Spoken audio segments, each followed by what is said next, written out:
Queridos, paz do Senhor Jesus. Amém. Abra, por favor, a sua Bíblia comigo. Evangelho segundo escreveu Lucas, capítulo de número 12.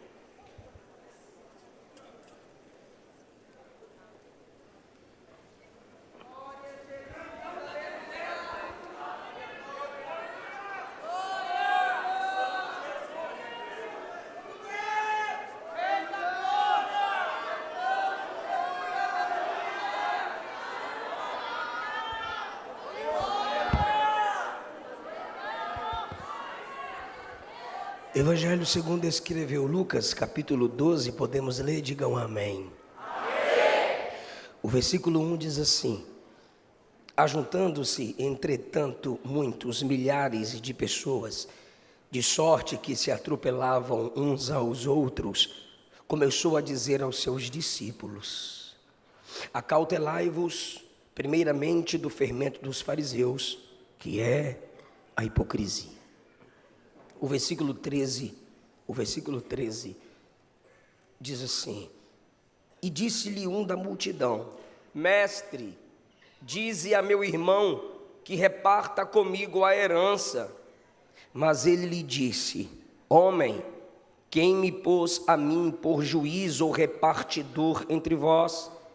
E disse-lhes: acautelai-vos e guardai-vos da avareza, porque a vida de qualquer não consiste na abundância do que possui.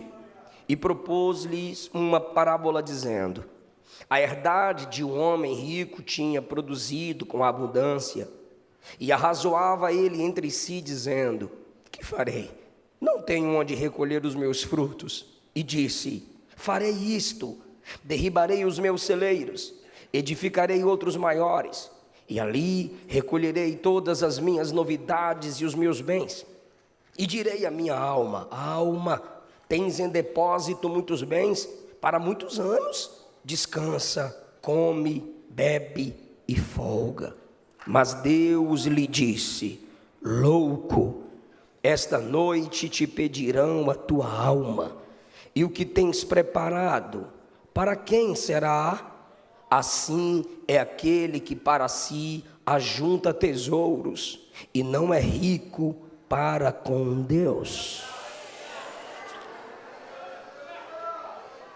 É por aqui mesmo. Tomai o vosso assento, queridos. Eu quero expressar a minha alegria por estar com vocês mais uma vez. Ao pastor doutor Elias, pastor presidente nesta igreja, minha gratidão a Deus pela liderança deste servo. Pastor Flávio Pena, minha gratidão a Deus pela sua vida, pelo seu ministério, pela sua história. Todo o corpo de obreiros que aqui cooperam para o crescimento e desenvolvimento da obra do Senhor. Toda a juventude da Umademp, essa banda, o coral, maestros, todos vocês que se esforçam para oferecer o melhor a Jesus. Eu sou sempre impactado pelo vosso ministério, pelo vosso modo de adorar. Que o Espírito vos preserve neste fervor. Todas as caravanas que vieram de suas respectivas cidades, que o Senhor Jesus os guarde no retorno, não antes de enchê-los cada vez mais aqui através da sua palavra. Queridos irmãos, eu quero falar a vocês, subordinado ao tema inimigos da graça. Inimigos da graça. Sim, a graça de Deus é oferecida ao homem de modo pleno através da pessoa do nosso Senhor e Salvador Jesus Cristo, que na carta de Paulo a Tito, Cristo é chamado de a graça que se manifestou. Jesus é a encarnação da graça de Deus, para que o homem tenha acesso à salvação. No Evangelho segundo escreveu Lucas, em uma das pregações da graça de Deus entre nós, as multidões se acotovelavam, as multidões estavam efervescentes para ouvi-lo pregar. Isso é bom, por um lado. Querem ouvir a pregação da própria sabedoria encarnada. Mas perceba, irmãos, que neste sermão de Lucas 12, Jesus tem um alvo específico. A multidão quer ouvi-lo. O versículo 1 diz que a multidão se ajunta. O versículo 1 diz que são muitos, milhares de pessoas, sobre o fervor da multidão, em querer se aproximar daquele que prega. O versículo 1 diz que atropelavam uns aos outros, se esforçavam ao ponto de até passarem um por cima do outro, para chegarem num local específico, onde tivessem um acesso mais próximo ao pregador. E aquilo que empolgaria qualquer pregador, não empolgou Jesus. A multidão se acotovela para ouvi-lo, e o alvo de Jesus são os discípulos. O versículo 1 diz: e ele começou a dizer aos seus discípulos. A multidão é grande, a multidão precisa da palavra, a multidão precisa do evangelho, mas a prioridade de Jesus aqui são os seus discípulos.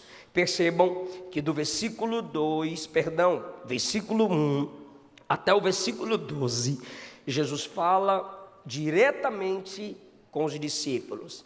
É óbvio que nós temos que evangelizar as nações. É óbvio que nós temos que pregar o evangelho aos ímpios. Claro que devemos anunciar a palavra de Deus às multidões que ainda não conhecem o seu evangelho transformador. Mas do que adianta sermos uma bênção para o mundo se ainda não somos uma bênção para a nossa igreja local? O que adianta eu querer trazer os que estão lá fora sem valorizar os que tenho aqui dentro?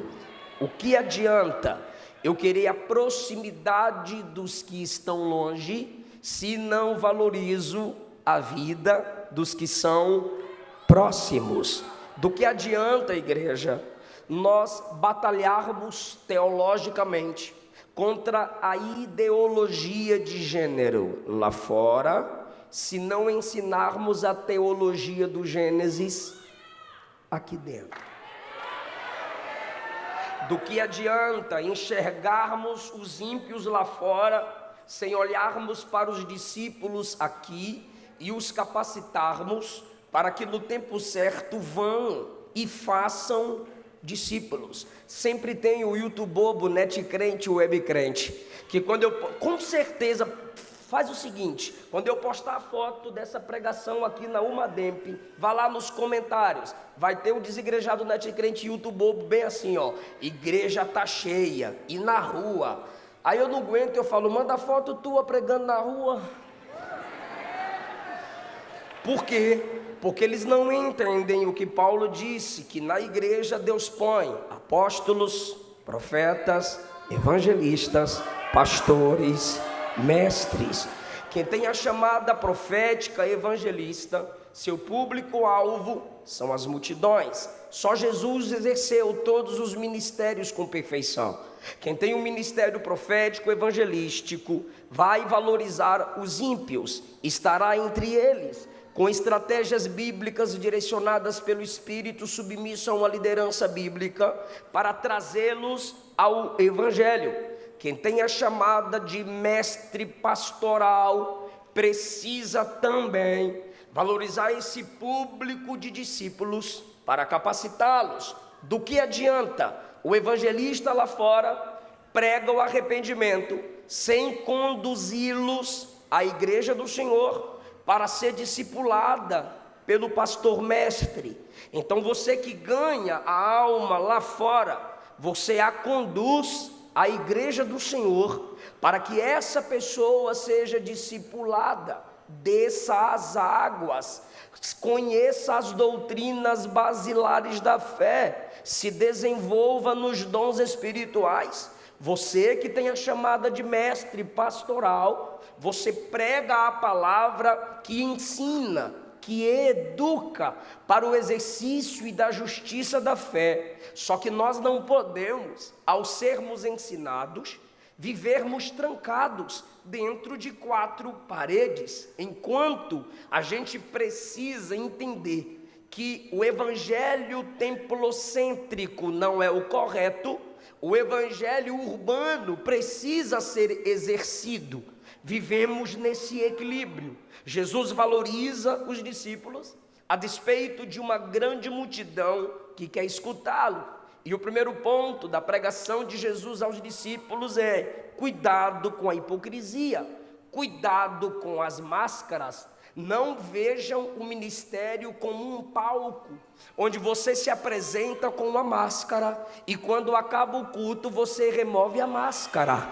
Porque tem gente que perante o culto ou as pessoas tem a máscara de anjo, mas quando sai daqui vira o Satanás. Por quê? Porque ainda não foi discipulado a remover máscaras. Jesus fala aos discípulos na frente das multidões: não sejam hipócritas. Vou falar logo na frente da multidão. Por que Jesus faz isso? Porque a multidão está testemunhando quem vai continuar o ministério quando Jesus for assunto aos céus. Isso faz com que a responsabilidade deles aumente, porque Jesus não dá ministério para o secreto, Jesus não dá ministério para ficar trancafiados, Jesus não dá ministério para crente 007, Jesus não dá ministério para o vampiro gospel que só vem na ceia, beber o sangue de Jesus e desaparece. Não, Jesus está discipulando os discípulos diante dos olhos da multidão. Por quê? Porque você tem que ser visto sim. Ah, eu não canto para ninguém, canta assim. Ah, eu não prego para os homens, prega assim, a não ser que tu pregue para os anjos, pelo amor de Deus. Ninguém aqui foi chamado para pregar para anjo. Jesus está discipulando os discípulos na frente da multidão para que eles se sintam responsabilizados. A multidão está vendo Jesus me ensinar. Se eu não me comportar conforme Jesus está me ensinando, logo a multidão terá o direito de me exortar. Ó pregador, Jesus te deixou para representá-lo e a gente viu ele te exortar. Você não está pregando e vivendo conforme ele te ensinou. Jesus diz no 2: não há nada encoberto que não seja descoberto, nem oculto que não seja sabido. Não adianta, irmão, tentar esconder atrás de Bíblia grande, terno, gravata, título. Quem tem chamado de Deus, não adianta tentar esconder pelo evangeliquez. Tudo que está oculto, se não for confessado, se não for levado à luz, foi Jesus que disse, vai ser revelado. E a multidão está ouvindo. Por quê? Porque Jesus discipula o camarada para crescer. Jesus discipula o camarada para ser responsável pelo seu comportamento. Tudo que em trevas disser, a luz será ouvido. O que falaste ao ouvido no gabinete, sobre os telhados será apregoado. O que Jesus está dizendo é: faça no secreto o que não te envergonharia em público. É assim que se vence a máscara, é assim que se vence a hipocrisia. Versículo 4, Jesus chama os discípulos de amigos meus. Não tema quem mata o corpo e depois não tem mais o que fazer. Sabe o que Jesus está dizendo? Eu serei assunto aos céus, vocês vão continuar meu ministério terrenal, e essa mesma multidão que está querendo ouvir minha pregação, ao escutar a pregação de vocês, vão querer matar vocês. Jesus agora passa para um ponto de perseguição. É o segundo tópico da pregação de Jesus. Primeiro, quer ministério? Quer ser cheio? Quer fluir nos dons? Quero. Abandona a máscara. Engana papai, mamãe, pastor. Jesus não. Segundo, quer fluir nos dons? Quer crescer no ministério? Quer ser cheio de Deus? Quer impactar vidas? Quer marcar uma geração pela graça? Não temas as perseguições. Jesus está dizendo: não tenha medo de quem mata o corpo e depois não tem mais o que fazer. Eu vou falar para vocês a quem vocês devem temer. Temei aquele que depois de matar tem poder para lançar no inferno. A esse temei. Ei, Eu não estou no Antigo Testamento, eu estou no Novo, eu estou no amor. É Jesus que está falando. E outra coisa, não vem adocicar esse versículo não. Não vem diluir esse versículo não. Temei aí é honrar, né? Não. Jesus está falando sobre medo de um e medo de outro. Ele está dizendo, se é para ter medo, não tema só quem toca no corpo e não pode fazer nada com a alma. Tenha medo daquele que pode matar o corpo e lançar a alma no inferno. Jesus está discipulando seus discípulos. Não.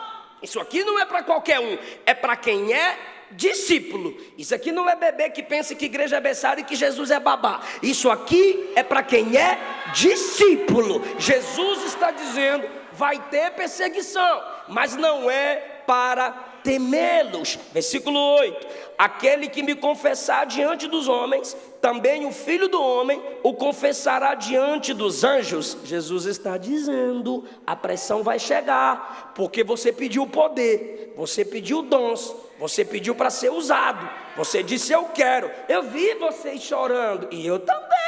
Eu vi vocês, eu quero, me enche. Quer mesmo? Então se prepare, lá vem pressão. Os discípulos vão continuar o ministério de Jesus, mas o discipulado é assim, ó. Se vocês me negarem quando vier a dor, se vocês me negarem quando vier a luta, se vocês me negarem quando vierem as perseguições, vocês também serão negados. Versículo 9, quem me negar diante dos homens, será negado diante dos anjos de Deus. Seja o crente lá, que você é aqui, seja na escola, o que você é aqui. Seja esse crente cheio diante das propostas mundanas. Não negue o nome do Senhor por causa de pressões. Não negue sua teologia pentecostal, ungida, fervorosa, evangelística, escatológica, divindade de Cristo, Trindade, por causa da pressão de ateuzinho de internet. Não negue o nome de Jesus por causa de barra de saia. Não negue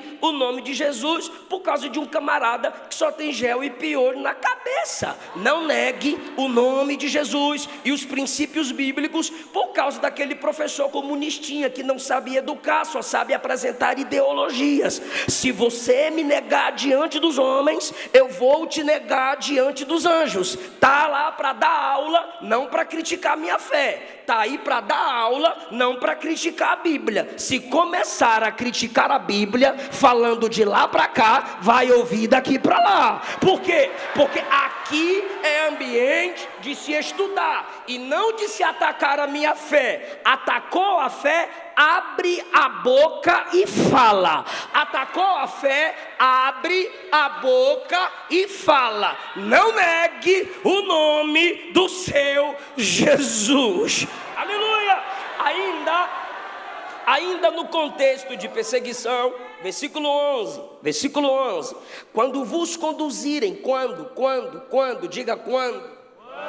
Quando vos conduzirem, não é se, não é possibilidade, é vão fazer. Jesus está dizendo aos discípulos que vai chegar esse período. Quando vos conduzirem às sinagogas, aos magistrados e autoridades, não estejais preocupados de como ou do que haveis de responder, nem do que haveis de dizer. Ele está falando sobre aquela pressão. Você é pregador? É. Você fala que só Jesus salva? É. Você fala que só existe macho e fêmea? É. Você fala que só há salvação pela graça nesse nome do teu Jesus? É. Você fala que quem nega a Trindade, nega a divindade de Cristo, nega que a Bíblia é a palavra de Deus, nega alguém que só prega exclusivismo, é seita, e você diz, se prepara, vão dar um jeito de tentar te calar, vão dar um jeito de te pressionar, vão dar um jeitinho de te cancelar. É mais ou menos isso que acontece na nossa geração. Jesus está dizendo aos discípulos, quando vocês começarem a pregar, não vão suportar vocês, vão denunciar vocês, vão levar vocês à justiça. O sangue vai escorrer pela canela. Sim, vão tentar alterar a Bíblia. Você tem textos guardados no seu coração que, se alterassem a Bíblia, você citaria esses textos, sabendo que a verdade não é o texto alterado, mas o texto que você memorizou. Você suportaria a pressão de sua família olhar para você e dizer: você é crente agora? Sou, mãe. Você é crente agora? Sou, papai. Vaza da minha casa, porque eu odeio crente. E aí Jesus disse: é nesse momento que você vai amar menos papai, mamãe, irmãos e irmãs, e vir fazer parte da família de Jesus. Isso é cruz, isso é evangelho, isso é renúncia. Mas veja, não se preocupem, quando vocês estiverem diante deles, não fiquem preocupados, não fiquem ansiosos em passar vergonha, não fique preocupado, não tenha medo em abrir a boca e assumir a sua fé diante daqueles que odeiam o evangelho. Não tenha medo, eles não têm a mente de Cristo, você tem. Eles não têm a unção do Espírito, você tem. Eles não têm a autoridade da palavra, você tem. Aí Jesus diz assim: não se preocupem. 12, na mesma hora, o Espírito Santo vos ensinará o que convém falar. Isso aqui não é desculpa para tu não estudar. No meio pentecostal, eu sou muito feliz, mas eu também sofro um pouquinho, principalmente com os pentecostais. Reformadinha vir falar de nós? Não. Agora, pentecostal falar para pentecostal, diz aí, é nós. Então é nós, então vai apanhar. Aí você pensa, baseado nesse texto, que não tem que estudar para pregar. Não tem que estudar para pregar. Não tem que estudar a Bíblia para a gente falar de Jesus, não. É só fazer o quê? Abre a Bíblia, põe o dedo. Já pensou tu abrir assim: ó filhos do diabo?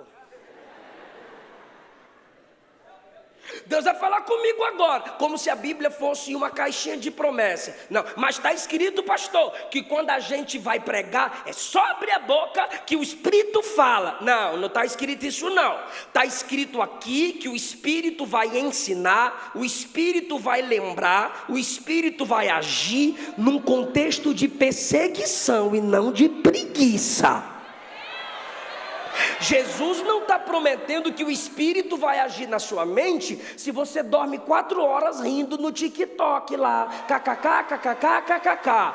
Você teve tempo para estudar, mas preferiu a série da Netflix. Você tinha como pagar um livro teológico, mas preferiu encher o bucho de pizza, ao invés de alimentar a mente, alimentou a barriga. Se você tem como estudar e não estuda, você vai passar vergonha, vai passar vergonha, e é melhor tu passar vergonha do que o nome de Jesus ser envergonhado. Então, pelo amor de Deus, abre essa mente. A letra que mata não é a letra da teologia. Não vem com essa onda que teologia esfria. Mentira, ela apaga o fogo falso e nos faz acender o verdadeiro fogo do Espírito. Jesus está dizendo, não, eu estou dando uma acelerada, é sério, senão vocês começam a sair aí, na hora que eu estou pregando eu vou estressar. Aí, versículo 12, o Espírito Santo vos ensinará na hora certa o que vocês convém, o que é necessário falar. E os discípulos disseram amém. Amém. A pregação de Jesus está boa? Amém. De novo, hein? Nem a minha não, eu estou lendo versículo por versículo. A pregação de Jesus está boa?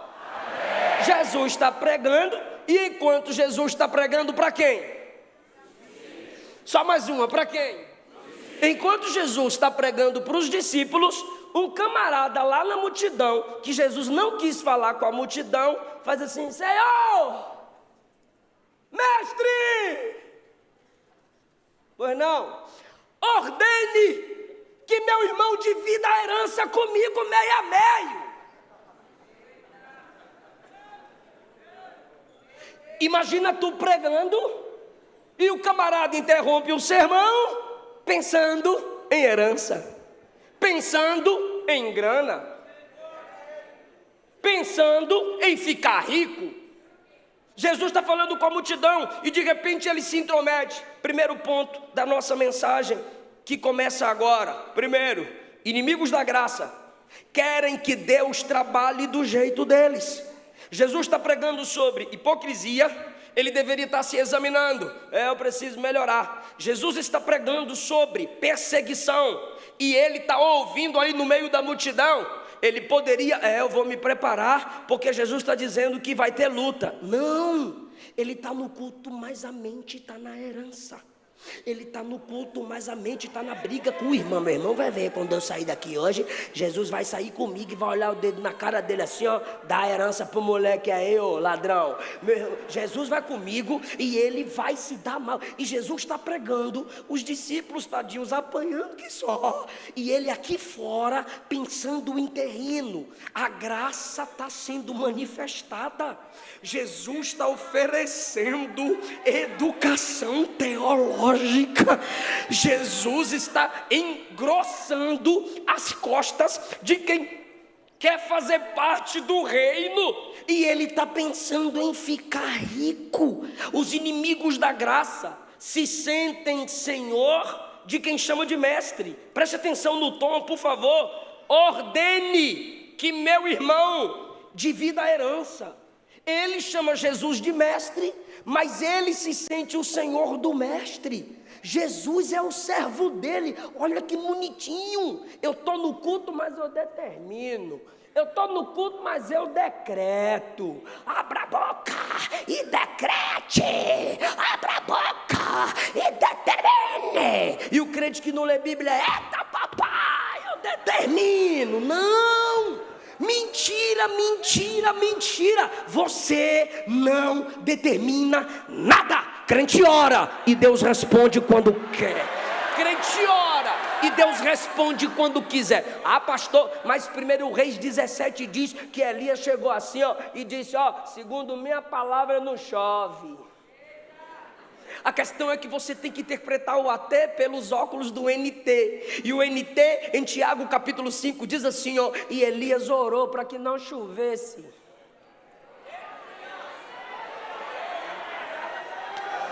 Não é a sua palavra que tem poder, é a palavra dele. Você não manda em nada. Senhor, ordene que meu irmão divida os bens comigo. Oh, meu querido, na hora da oração, quem é que se ajoelha? Você ou Jesus? Na hora da dependência, quem se ajoelha é você. Deus não se dobra. Tu é o vaso, Ele é o oleiro. Tu é o barro, Ele é o Criador. Tu é o dependente da graça, Ele é o Deus que ministra a graça. Quem promete riqueza em troca de adoração é Satanás. Mateus 4, se prostrado me adorares, eu te darei os reinos desse mundo. Jesus não vai olhar para tu e dizer, me adora que tu fica rico, me adora que eu vou te levantar, me adora que eu vou te fazer prosperar. Nananina não. Quem barganha a adoração, quem compra louvor é Satanás. Se você glorificar, Ele é Deus. Se você não glorificar, Ele continua sendo Deus. Tê-lo como mestre sem reconhecê-lo como Senhor é desprezar a obra completa da graça. Repito, tê-lo como mestre sem reconhecê-lo como Senhor é desprezar a obra completa da grace. Então, quando você o tem como mestre, você o compara com qualquer outro mestre, se você não se submeter ao senhorio dele. Quer que eu prove na Bíblia? Eu provo, Lucas 18. Bom mestre, que devo fazer para ter vida eterna? Jesus diz, olha, me chamou de bom. Vende tudo que tem, pega o dinheiro, dá para os pobres, me segue e terás o tesouro no céu. Ele tem Jesus como mestre, mas não tem Jesus como Senhor. Sabe o que aconteceu? Virou as costas para Jesus. Se fossem algumas igrejas hoje, se os discípulos fossem os pastores de algumas igrejas hoje, Senhor, o cara é rico e tu deixou o cara ir embora. Dá um desconto aí. Quando eles foram, os discípulos ficaram abismados. Como assim ele deixou o rico ir? Aí Jesus olhou para os discípulos e disse: é mais fácil um camelo passar no fundo de uma agulha do que quem tem as riquezas como seu Senhor entrar no meu reino. Perceba, ele tem Jesus como mestre, mas não tem Jesus como... E Judas, Judinha, Mateus 26, Jesus disse assim, ó, um dentre vós vai me trair, me ajuda, um dentre vós vai me... Aí, Pedro, conecte Mateus 26 com João 13, Pedro do outro lado, já fechou a cara. Aí Pedro olha para o lado de Jesus. Quem está do lado de Jesus? Do lado está Judas, do outro está João. Ele não quer o meia com Judas. Ele olha para João. E a Bíblia diz que Pedrão fez sinal para João. Está escrito, ele fez sinal a João. Pergunta quem é. Imagine Pedrão com a mão já aqui. Aí João bem bonitinho. Quem é, Senhor? Aí os outros discípulos, isso aqui é só para quem lê Bíblia, quem não lê Bíblia não vai pegar não. Aí os outros do outro lado, quem é, Senhor? Quem é o doido? Aí os discípulos do outro lado, quem é, Senhor? Aí Judas, quem é, mestre?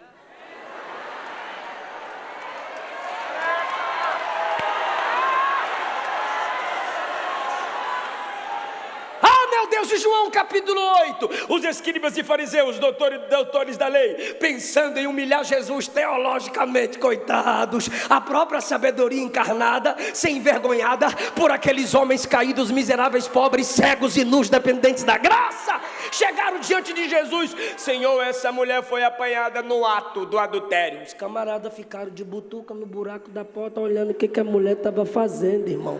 Aí arrombaram a porta e trouxeram só a mulher, arrastada pela rua, e o pirigueto fugiu. E Levítico capítulo 20, versículo 10 diz que os dois deveriam ser apedrejados, mas só trouxeram a bichinha arrastada pela rua. Jesus estava pregando. Tu pensa que é só eu que me estresso, tu atrapalhar eu pregar? Jesus estava pregando e trouxeram a mulher no meio da pregação. Em João capítulo 8, Jesus pregando na porta do templo, porque no templo não caberia, e colocaram a mulher no meio assim, ó, buf. Mestre, essa mulher foi apanhada no ato do adultério, e na lei Moisés nos ordena que tais mulheres sejam apedrejadas. Mestre, essa mulher tem que ser apedrejada. Mestre, e aí o que é que tu dizes? Aí Jesus pensa, se eu for contra a lei de Moisés, a pedra vem sobre mim. Se eu falar para matar, vão dizer que eu estou usurpando o poder de Roma. Aí Jesus escreve no chão, eles perturbam. Aí Jesus diz, tá bom, eu vou responder. Quem não tiver pecado pode lançar a primeira pedra aí.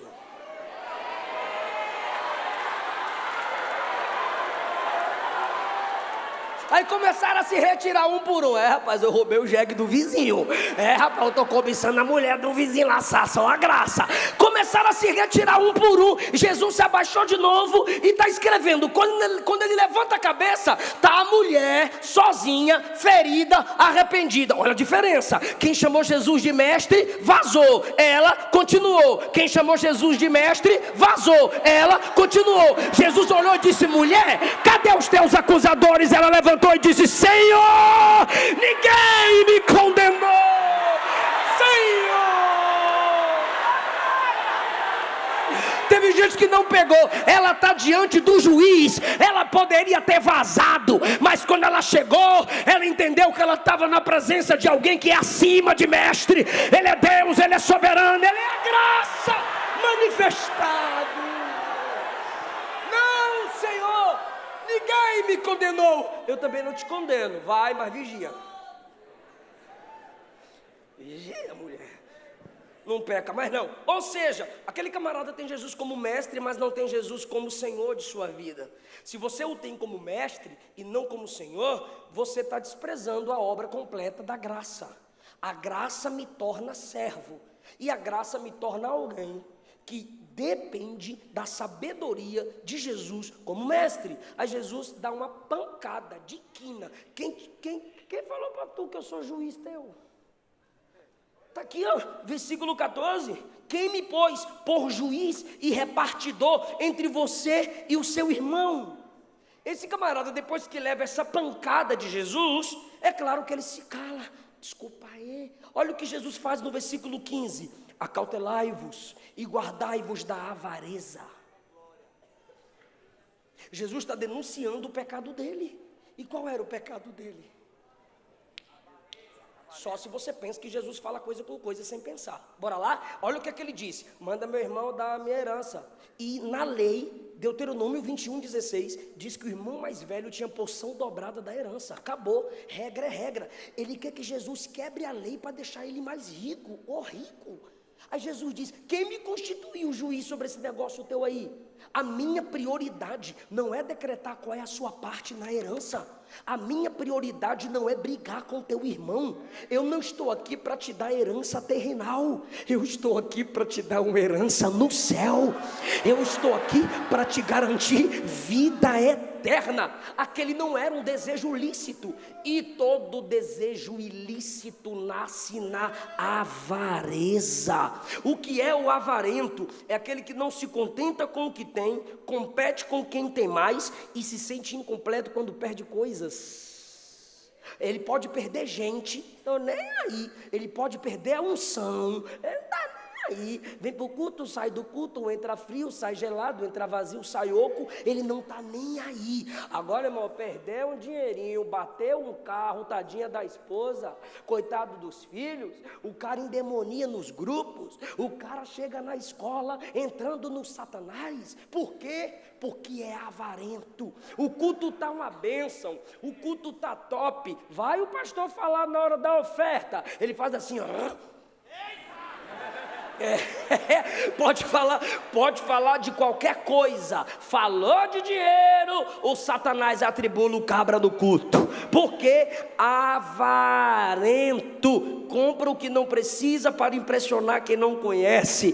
Avarento, adora dinheiro, ama as coisas, usa Deus, quando deveria adorar a Deus, usar o dinheiro e amar as pessoas. Avarento, por amor ao dinheiro, os irmãos de José o venderam. Por amor ao dinheiro, Geazi mentiu em nome de Eliseu e recebeu a lepra, sim, é Geazi mesmo, mentiu em nome de Eliseu e recebeu a lepra de Naamã. Por amor ao dinheiro, Ananias e Safira mentiram na hora da oferta e o Espírito Santo os matou. Por amor ao dinheiro, Judas viu a mulher ofertando um perfume e disse, isso aí é 300. Só que quando ele saiu dali, alguém perguntou, quanto vale para entregar a Jesus? Ele disse, 30 conto paga. O perfume vale 300, Jesus vale 30.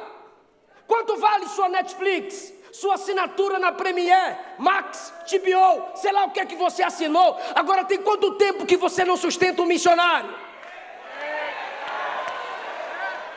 Qual foi a última congregação que você auxiliou na construção? Sabe o que é isso? Avareza, só pensa em si mesma, só pensa em si mesmo, um poço sem fundo, e você coloca a sua avareza no culto, me dá, sanguessuga. Jesus disse, melhor é dar do que receber, melhor é dar do que receber. Esse tipo de gente casa por dinheiro, separa por dinheiro, faz amizade por dinheiro, destrói amizade por dinheiro, beija na boca por dinheiro, vai para a igreja por dinheiro, muda de igreja por dinheiro. Avarentos, Jesus disse, cuidado com a avareza, porque sua vida não constitui naquilo que você tem. Não importa suas posses podem te alegrar, aleluia, e não é errado ter posse, errado é você usar suas posses apenas para si, e é isso que o texto está condenando, irmão. Agora, quem se empolga com suas posses em meio à soberba é o coach. Ei macho, quem se importa com suas posses é a Maria Gasolina. Ei minha irmã, quem vai se importar com suas posses é É o Zé Boleto que compra e não consegue nada pagar? O que você tem não impressiona Deus.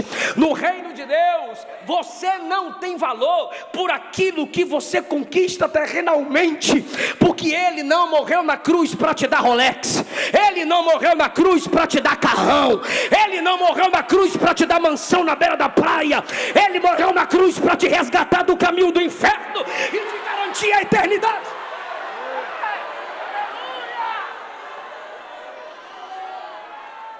Inimigos da graça querem coisas e não querem Deus. Ainda tem os falsos profetas para alimentar a cobiça deles. Por quê? Porque todo viciado tem seus traficantes. Todo falso profeta é um traficante da fé que alimenta o vício da cobiça.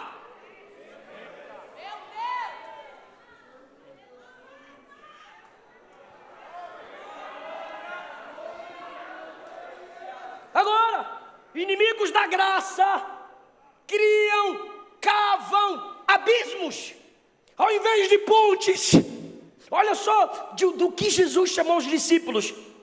Capítulo 12, versículo 4. Amigos meus. Jesus está falando com amor. E esse camarada está no culto alimentando a raiva do seu irmão. Bora lá? Alimentando a raiva contra o seu irmão. Quem é inimigo da graça cria abismos e não constrói pontes. A graça está diante dele, mas ele está querendo continuar brigando com o irmão. Ele prefere a herança do que a paz. Ele prefere um pedaço de terra do que um espaço no coração da família. Ele prefere dinheiro na conta. Ela prefere o dinheiro na conta. Ela prefere sair por cima do que ser a graça manifestada dentro de casa. É, minha irmã, é, meu irmão, gente contendeira por causa de coisas. Efésios 4:1, Paulo diz que a gente precisa preservar a unidade do Espírito. Esse camarada está em contenda com o irmão. Eu preciso que você escute agora a teologia da confusão. Só a galeria, teologia da confusão. Vou provar na Bíblia, a teologia da confusão. E Lucas não apresenta só a teologia carismática. Lucas não apresenta um mini Pentecostes, não. Ele também nos apresenta a teologia da confusão. Por quê? Porque tem um camarada no versículo 13 que está brigando com o irmão. Aí no versículo 16, olha a parábola que Jesus conta e Lucas registra. Versículo 16, quem me ouve diz amém. A herança de um homem rico tinha produzido com abundância. Não foi ele que produziu, era o campo que era bom. Isso, continua. A herdade de um homem rico tinha produzido com abundância. E arrazoava entre ele entre si. Diga, ele falava consigo mesmo. Ele não fala com ninguém, porque ele não tem ninguém para conversar. Ele não tem ninguém para dialogar. Ele não tem ninguém para contar uma história. Ele não tem alguém para subir no pódio. Olha o tanto de fruto, meu bem. Olha o tanto de fruto, mano. Olha a minha terra prosperando. Ô, glória, vamos comemorar comigo. Posta comigo, se alegra comigo. Ele não tem ninguém porque ele é orgulhoso. Vai, meu texto, não tira, é mais importante do que eu. Coloca, haja, ageu. E arrazoava entre si, dizendo, que farei? Olha os pronomes, que farei? Não tenho eu onde recolher meus frutos, não é nosso, é meu, não é nós, sou eu. E disse, farei, não é faremos, farei isto, derribarei meus celeiros. Tudo sozinho, não tem ninguém para ajudar. Por quê? Porque os inimigos da graça se esquecem que ninguém é tão alguém que não precise de ninguém. Ele pensa que vence sozinho. Ela pensa que ela vence sozinha. FFF, feminista feia, fedorenta. Por quê? Pensa que não depende do macho. Pensa que não depende do homem. Farei isso. Derribarei os meus celeiros. Eu derribarei.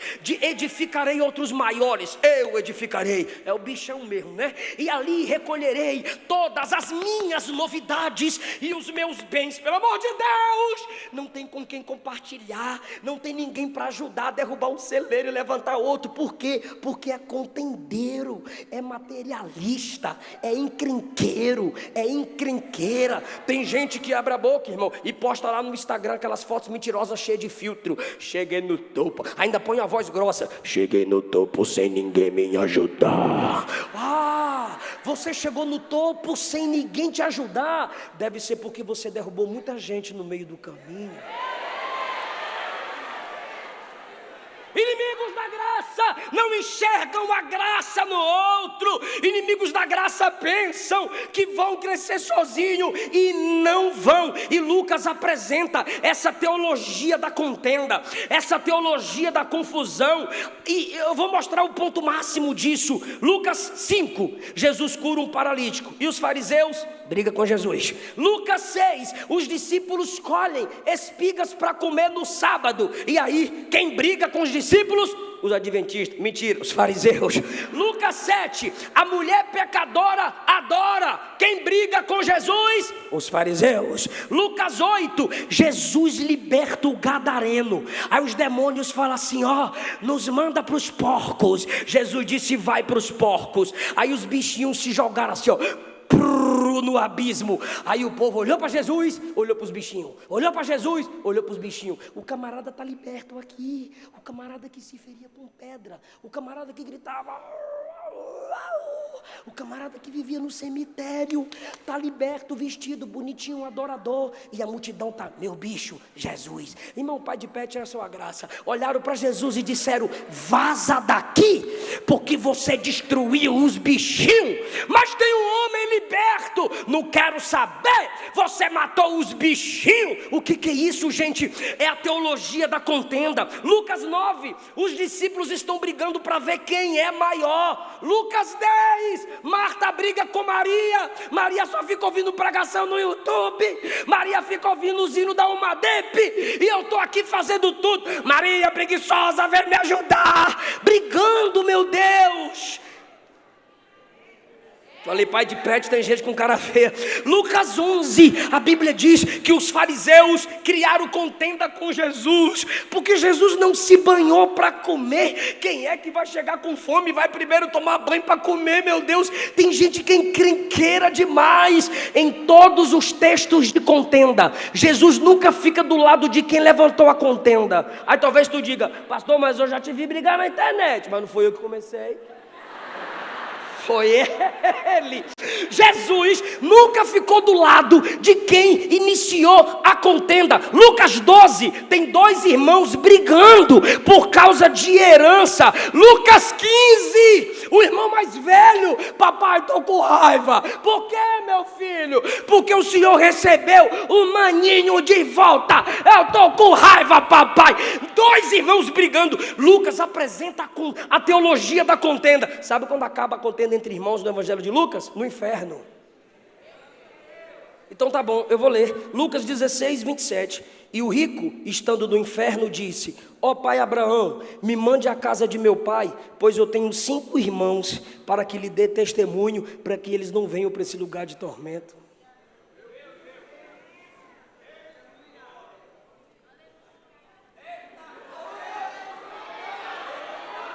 Vai esperar chegar no inferno?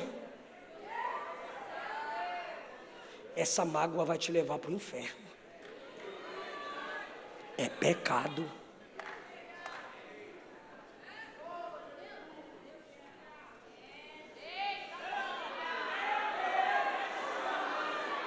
Se não vos perdoardes uns aos outros, o vosso Pai não vos perdoará.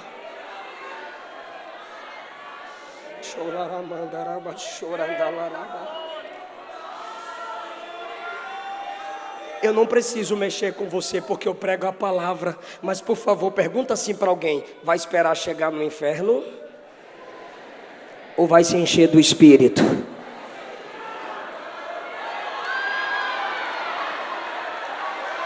Por que eu estou dizendo isso? Porque o próprio Lucas David, que apresenta a teologia da contenda, a teologia da confusão, apresenta em Atos. Foi Lucas que escreveu Atos. E ele diz que no dia de Pentecostes o Espírito Santo desceu e começaram a falar em outras línguas, nas línguas das pessoas que estavam lá. Ou seja, quando o Espírito desceu, a barreira foi quebrada e as nações escutaram os discípulos comunicando. Por quê? Porque é a unção do Espírito que destrói as contendas entre nós.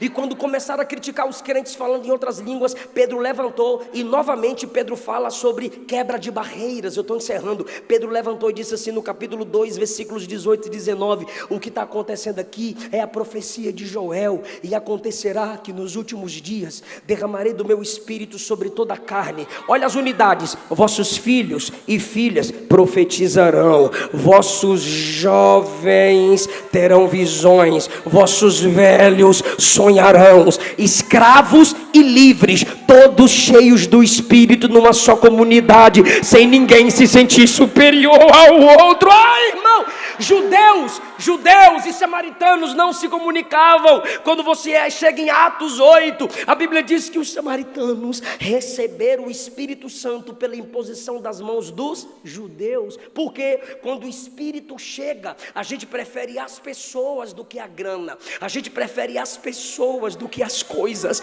Se o Espírito não operar em nós, somos orgulhosos, somos soberbos, somos contendeiros, somos os inimigos da graça. Tu lembra de Atos 9, Paulo, que é o mesmo Saulo, ele assassinava, ele prendia os discípulos. E em Atos 9 Jesus derruba Saulo, quando ele está 3 dias em jejum, oração. Quem vai a ele? Um discípulo que ele ia prender. E esse discípulo, quando Jesus manda ir, o discípulo fala assim: ele não presta não, ele é mau. E enquanto Ananias está falando, Jesus está calado. Mas quando Ananias cala a boca, Jesus diz: levanta e vai, porque para mim ele é um vaso escolhido. Se prepare para dar um glória lindo. Aí vai o Ananias, que ia ser preso por Saulo, bate na porta de um homem chamado Judas e diz: Deus mandou eu vir aqui orar por ele. Ele quem? O cabra que ia me prender e talvez me matar. Lá vai Ananias, entra no quarto que está Saulo. A primeira palavra de Ananias para Saulo: irmão Saulo, o mesmo Senhor que te apareceu no caminho me mandou aqui para orar por você, para que você seja cheio do Espírito Santo.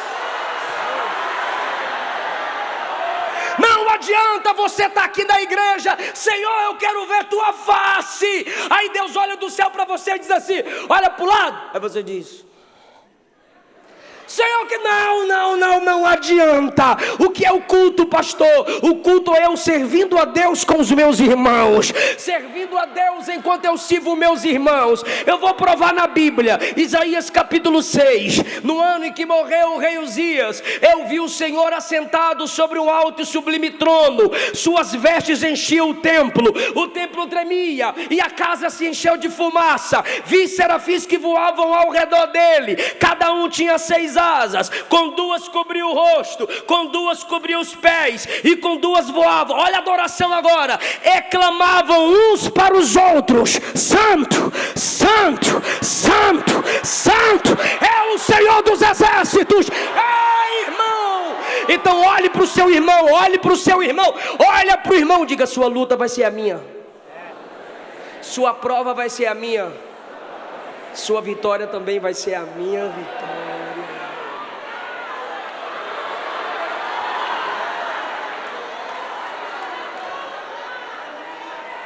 Deus está derrubando barreiras. Deus está construindo pontes. Seja o ministro da graça na sua igreja. Se você fala para um e para outro, para um e para outro, você não é profeta, você é fofoqueira. Procura a liderança da igreja e tenta resolver esse problema, pelo amor de Deus. Seja ministro da graça. Se a pessoa não veio até você, vai você até ela. Quebra essa barreira em nome de Jesus, porque não tem 2 céus. Eu sinto a presença de Jesus nessa palavra. Pelo amor de Deus, abra mão de coisas, se for necessário, para preservar a paz na sua família. Sofra o dano, mas não envergonhe o nome de Jesus. Sofra eu, mas não sofra a igreja. Só se você tiver coragem pelo Espírito, diga: sofra eu, mas não sofra a igreja.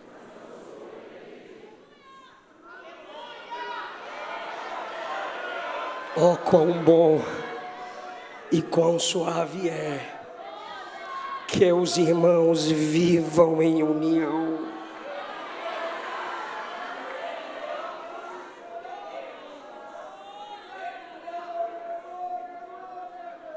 Fica em pé.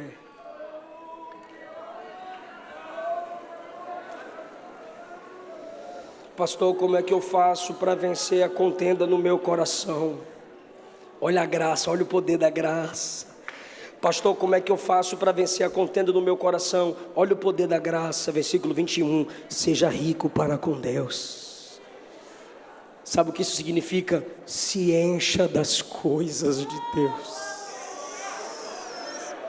Pastor, como é que eu faço para, pela graça, vencer a contenda, deixar de ser briguento, contendeiro? Pastor, como é que eu faço para perdoar os que contenderam comigo? Versículo 31, busque o reino de Deus. Se você se encher do reino de Deus, você vai entender que o Evangelho começou com Deus sendo ofendido. Eu preciso perguntar isso, por favor, porque é a conclusão da mensagem. De nada adianta você me ouvir tanto e não pegou essa parte aqui. Quem me ouve diz amém. O Evangelho o Evangelho é Deus sendo ofendido, indo atrás dos ofensores. Ninguém aqui buscou Deus. Ele veio nos buscar em Cristo. Porque o Filho do Homem veio buscar e salvar o que se havia perdido. Porque Deus amou o mundo de tal maneira que deu seu Filho unigênito, para que todo aquele que nele crê não pereça, mas tenha vida eterna. Evangelho é o ofendido buscando o ofensivo. Evangelho é o pai ofendido pelos filhos, enviando o Filho unigênito para transformar os inimigos em filhos. Seja rico do Evangelho. Seja rico da graça. Se você tem liberdade, se você me acompanha, se você já me viu fazer isso, foi poucas vezes que eu me lembro. Pouquíssimas vezes. Mas é o teor da mensagem. Se você tem liberdade, põe a mão no ombro de quem está do seu lado.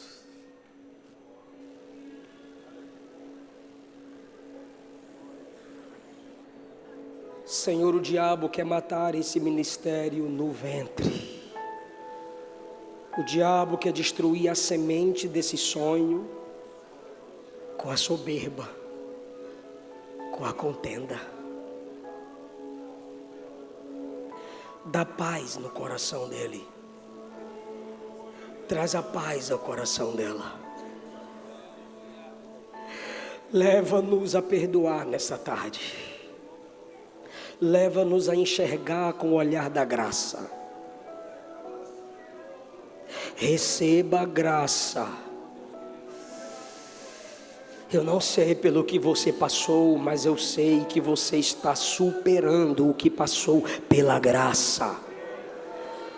A graça de Jesus te capacita a vencer a contenda, a valorizar o reino, a lançar para fora toda mágoa. Você vai sarar pessoas, você vai edificar ministérios, você vai ajudar outros a prosperarem. Então receba a graça que capacitou José. Receba a graça que capacitou Davi. José perdoou os irmãos pela graça, pela fé. Davi perdoou Saul pela graça, pela fé. A graça é Cristo manifestado e Ele te diz: meu Espírito está em ti.